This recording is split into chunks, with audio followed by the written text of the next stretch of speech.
오늘 우리 기도 가운데서도 또 우리 성가대 찬양 가운데서도 우리 종료주일에 관한 귀한 뜻들이 잘 전달됐습니다. 오늘은 예수님께서 아주 많은 짐승도 있지만 가장 낮게 보이는 나귀 새끼를 타시고 예루살렘에 입성하셔서 그때 그것을 본 많은 예루살렘 시민들은 종려나무 가지, 팜트리라고 하죠. 그 종려나무 가지를 꺾어들고 대환영하는 그런 날을 기념하는 종려주일입니다. 또 이제 주님이 당하시는 고난에 본격적으로 시작되는 시간이기 때문에 고난주일이라고 하게 되는 것이죠. 자, 이런 가운데서 우리는 마침 우리 레위기 말씀 가운데서 오늘 속죄제에 관한 말씀이 이렇게 겹치게 됐기 때문에 특별히 다른 본문을 정하지 않고 오늘 레위기의 본문을 그냥 정하게 됐습니다. 이렇게 속죄제의 의미와 또 이 고난주일이 이렇게 겹치게 된 것 하나님께서 은혜를 베풀어 주신 줄 알고 우리가 말씀을 나눴으면 좋겠습니다. 우리 레위기, 어렵다고 생각하는 그 레위기의 핵심은 우리에게 5대 제사를 설명해 주시는 거죠. 그래서 이미 3대 제사에 관한 말씀을 여러분들과 함께 나눴습니다.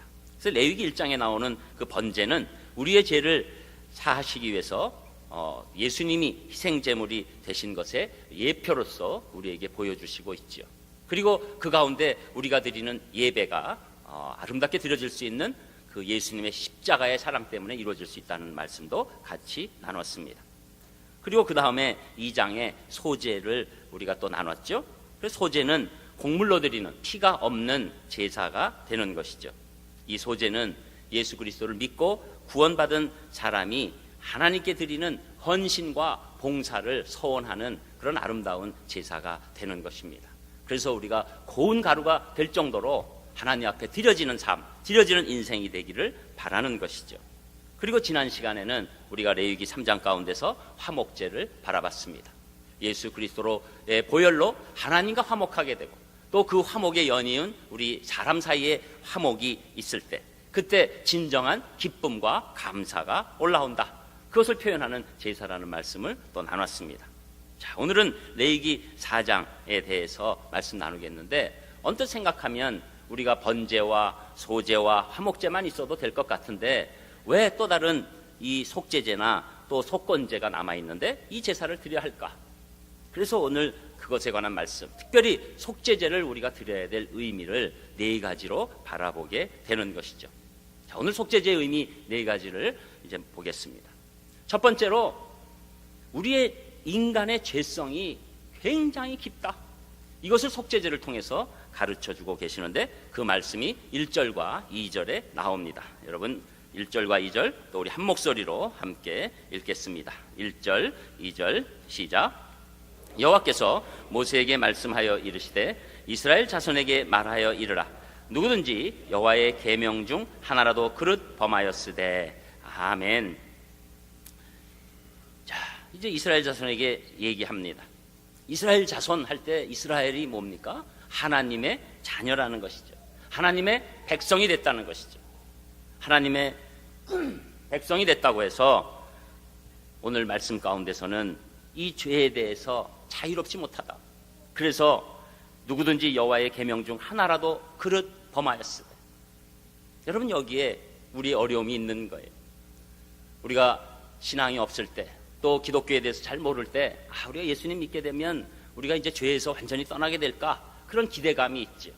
그런데 안타깝게도 우리의 인간의 죄성이 참 깊다는 것을 알게 되고 우리의 부패성이 굉장히 깊다는 것을 알게 됩니다.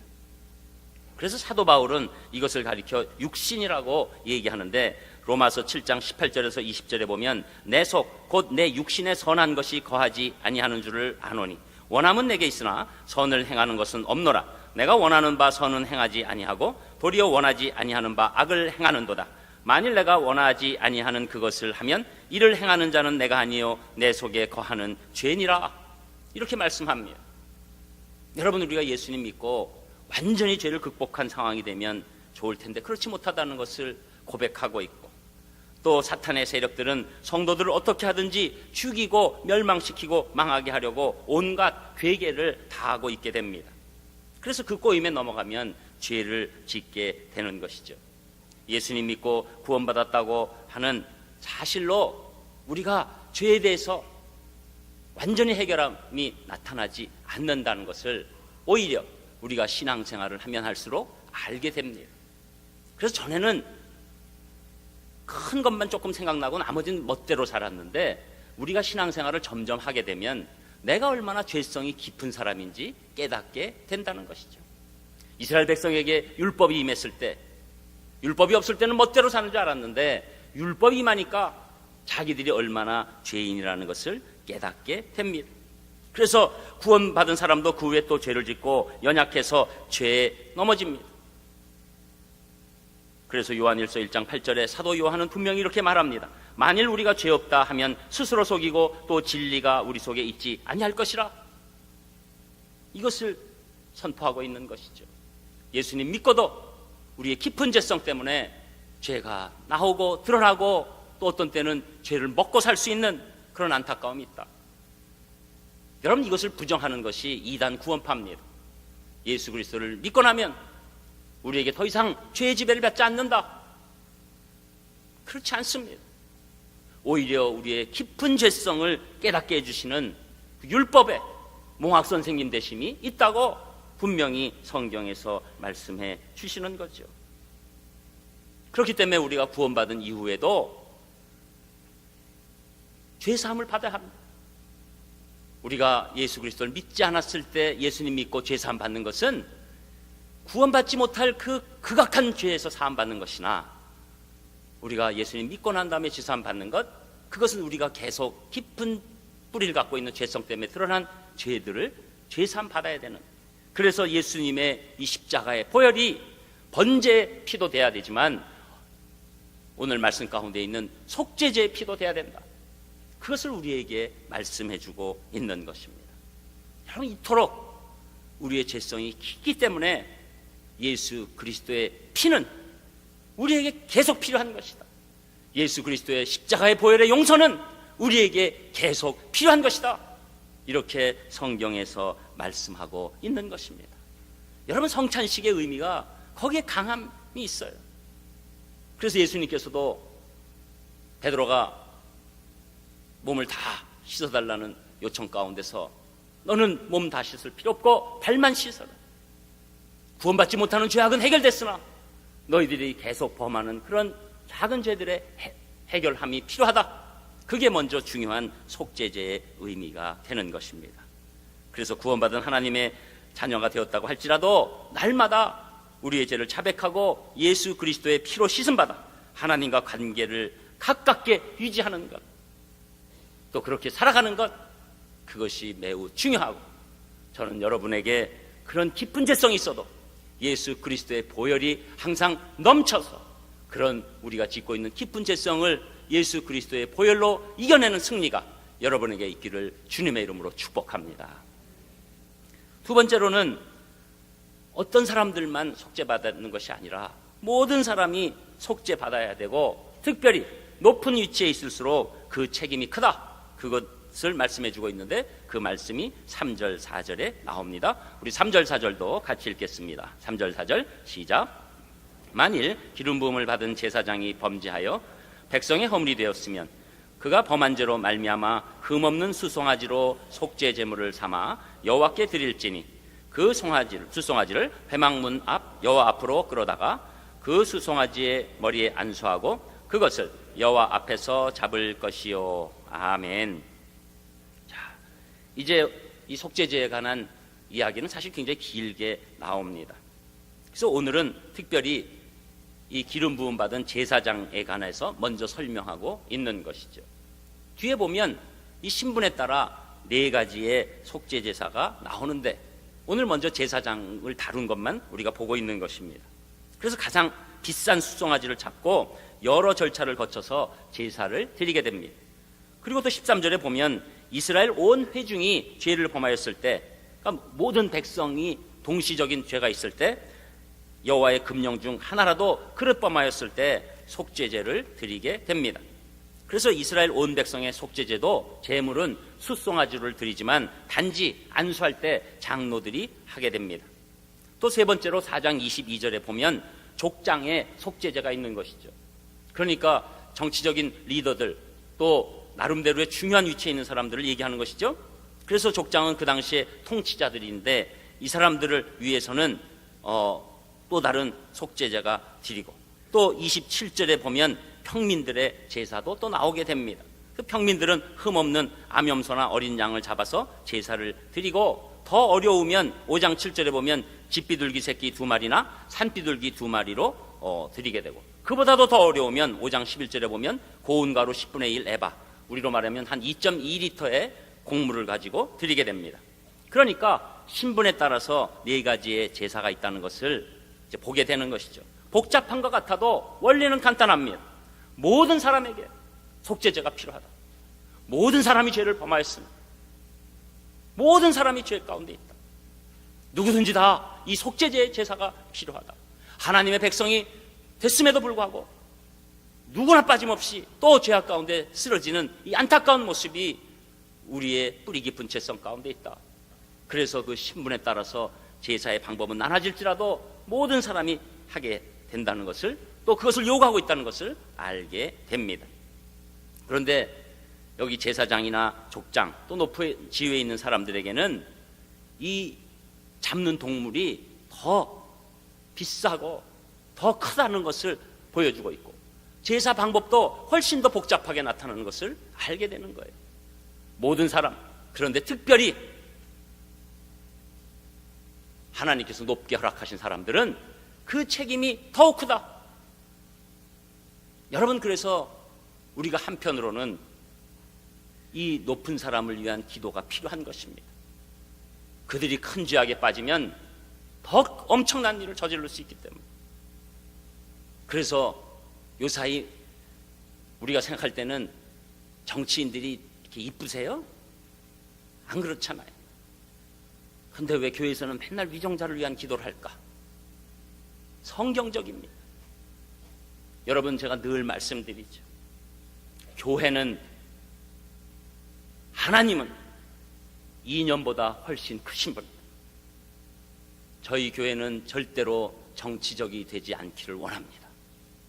그러나 동시에 우리는 위정자들을 위해서 간절히 기도할 것을 원합니다. 여러분, 이게 교회예요. 책임이 크기 때문에. 또 우리 종교 지도자들, 또 어떤 분들은 기도하시는 분들이 담임 목사 기도를 그냥 매주 하네, 그래서 섭섭하신 분도 있으시죠. 그런데 그만큼 막중한 책임과 그만큼 하나님께서 우리의 성도님들을 온전히 섬기지 못할 때 생각하시는 가슴 아픔과 징계가 있기 때문에 우리가 기도하는 것입니다. 여러분, 우리는 다 예수 그리스도의 속죄함이 필요합니다. 그리고 우리가 그것을 맡고 있는 자들에게, 저는 여러분들이 제에게서 예배를 제일 잘 드리는 교회 성도님이시기 때문에 여러분이 예배를 맡고 계신 굉장히 책임 있는 분인들한 것을 저는 믿습니다. 이게 확 안 나오네요. 우리는 이 예배를 잘 드려서 산상교회를 빛나게 하려고 있는 것이 아닙니다. 예배를 잘 드려서 하나님이 진짜 높여지시는 것이 무엇인지를 온 사람들이 알았으면 좋겠다는 의미의 우리의 예배의 목표가 있는 것이죠. 저는 여러분들이 그 신령과 진정의 예배, 진정한 주인공이 되시기를 주님의 이름으로 축복합니다. 그리고 세 번째로는 피 흘림 없이는 죄사함이 없다. 이것을 또 한 번 말씀해 주시는데 그 말씀이 5절 6절에 나옵니다. 우리 5절 6절도 또 같이 읽겠습니다. 5절 6절 시작. 기름 부음을 받은 제사장은 그 수송아지의 피를 가지고 회막에 들어가서 그 제사장이 손가락에 피를 찍어 여호와 앞 곧 성소의 휘장 앞에 7번 뿌릴 것이며. 아멘. 자, 오늘 또 5절에 보면 이 기름 부음 받은 제사장이 숫송아지의 피를 가지고 회막에 들어가서 그 제사장이 손가락에 피를 찍어 여호와 앞 곧 성소의 휘장 앞에 7번 뿌린다. 여러분, 이 성막을 조금 보신 분들은 성소와 지성소로 나눠져 있다는 것을 알게 됩니다. 이 직사각형인 모습에 한 3분의 2가량이 먼저 들어가 있는 곳이 성소입니다. 그리고 그 안에 있는 곳이 지성소예요. 근데 그 사이에 아주 두꺼운 커튼이 쳐져 있는 것을 우리가 바로 오늘 말씀 가운데 있는 휘장이라는 단어예요. 그런데 이 성소에는 제사장들이 다 들어갈 수 있지만 지성소에는 누구만 들어갈 수 있습니까? 대제사장만. 그것도 1년에 몇 번? 한 번. 대속죄일에만 들어갈 수 있는 거예요. 그러니까 그곳이 하나님께서 너희들을 만나주고 그곳이 너희들의 죄사함의 증거를 보여주시라는 곳이기 때문에 이 성소와 지성소가 중요한데 그 중에 지성소는 너무나 중요한 것이어서 대제사장이라도 온전한 속죄함 없이 그냥 들어갔다가 거기서 즉사하는 일이 일어나는 겁니다. 그러니까 제사장 옷 밑에 방울들이 달려있고 끈이 묶여 있어서 들어갔다 소리 없으면 종소리 안 나면 끄집어내는 거예요. 그 정도로 거룩한 장소. 그런데 보통 때 속죄제 할 때 들어갈 수 없는 그 회막 앞에 멈춰서 있는데 그때 제사장들은 들어가지는 못하지만 그 앞에 피를 7번 뿌린다 이거예요. 하나님 앞에 우리 죄인이 들어갈 수 없어.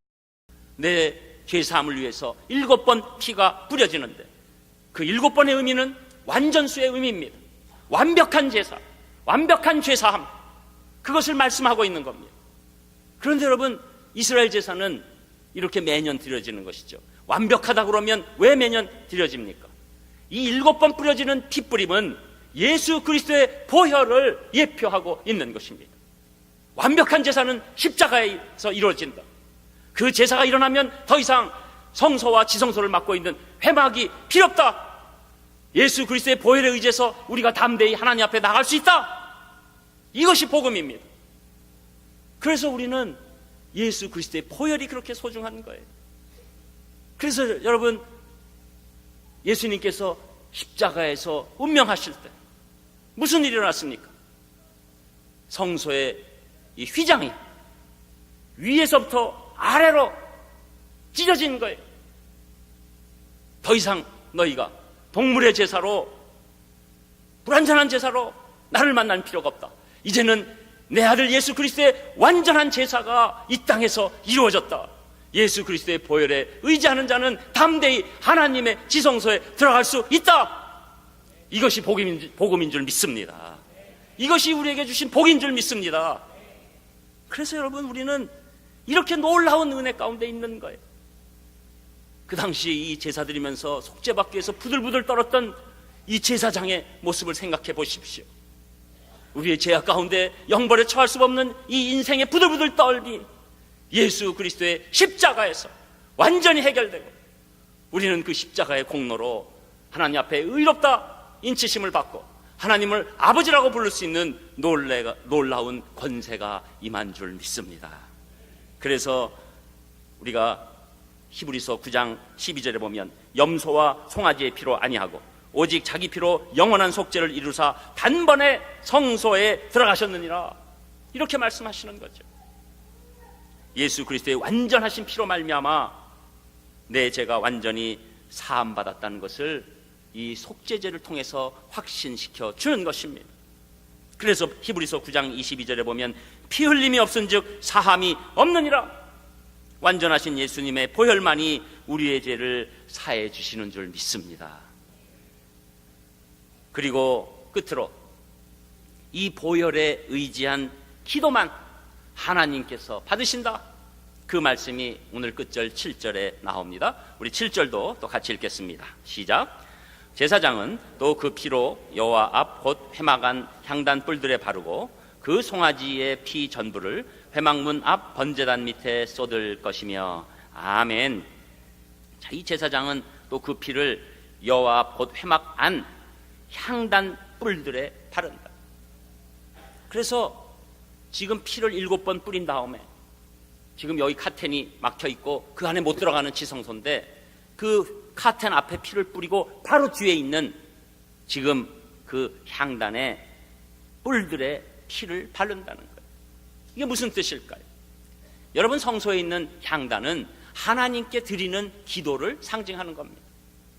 여러분, 우리가 기도할 때 사실은 하나님께서 그것을 향기로 받으세요. 그 기도가 그렇게 중요한 거예요. 여러분은 그냥 가만히 있는 것 같아도 여러분이 기도할 때 하나님께서는 여러분을 향기로 받으신다는 거예요. 그러니까 기도가 그렇게 중요하죠. 그렇게 소중하지요. 그런데 그 기도가 어떤 기도요? 피 뿌린 향단에서 올라온 기도예요. 예수 그리스도의 보혈을 믿고 예수 그리스도의 이름으로 기도하는 자에게 하나님께서 그 기도에 응답해 주신다는 것입니다. 여러분, 우리 모든 종교에 있는 가장 중요한 요소는 기도예요. 특별히 이슬람교에서는 라마단이라는 그 기간에 얼마나 열심히 기도를 합니까? 기도예요. 불교도 얼마나 기도를 합니까? 제가 이건 다른 종교를 공격하기 위함이 아니에요. 여러분, 그런데 하나님께서 받으실 수 있는 기도가 따로 있다는 거예요. 여러분이 지나가는 아이가 여러분에게 집이 있으시잖아요. 그 집 저 주세요. 그럼 여러분은 어떻게 할 겁니까? 조금 큰 애면은 꿀밤을 먹이고, 작은 애면 정신 차려라, 너무 일르다, 이럴 테고.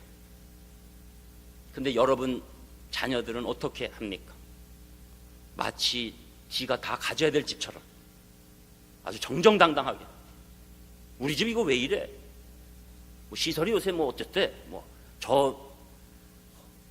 그 집 위에서 한 푼 안 냈으면서. 여러분, 우리가 하나님의 자녀가 어떻게 됩니까? 예수 그리스도의 십자가의 보혈에 의지해서 하나님의 자녀가 됐어. 그 자녀의 결정적인 권세가 예수 그리스도의 이름으로 드리는 기도인 줄 믿습니다. 그것을 받으시는 거예요. 그래서 여러분, 우리는 그냥 예수님의 이름으로 기도합니다. 가볍게 생각할 수 없는 거예요. 하나님께서 받으시는 유일한 기도, 예수 그리스도의 이름으로 드리는 기도인 줄 믿습니다. 저는 여러분들이 그 기도가 넘치시고 그 십자가의 보혈이 넘치시고 하나님이 베푸신 우리가 또 죄성이 깊어도 또 예수 그리스도의 보혈이 넘치는 속죄가 계속된다는 것을 믿으셔서 이 고난주간 더 깊이 예수 그리스도께서 우리를 향하신 깊은 사랑에 빠져드시는 아름다운 시간 되시기를 주님의 이름으로 축원합니다. 기도하겠습니다. 하나님, 감사합니다. 주님께서 오늘도 이제 이 속죄제를 통해서 우리에게 죄사함 주시는 여러 가지 면을 바라봅니다. 어찌 저희들 이렇게 사랑해 주시는지요. 어찌 저희가 하나님의 사랑이 돼서 그 귀하신 예수님께서 십자가에서 모든 것 다 쏟아내시고 살점을 다 뜯기시고 채찍에 맞으시고 골고다 언덕으로 가시면서 혼자 도저히 지실 수 없어서 다른 사람의 도움까지 받을 수밖에 없는, 그리고 가족 앞에서 벌겨벗겨짐을 당하시고 그리고 피함을 다 쏟아주셨는지 저희들은 오늘도 예수 그리스도의 그 보혈의 속죄함에만 의지하오니 저희들 불쌍히 여겨 주셔서 하나님 마음의 합한 자로 다시 일어날 수 있도록 축복하여 주시옵소서. 감사드리며 예수님 이름으로 기도합니다. 아멘. 우리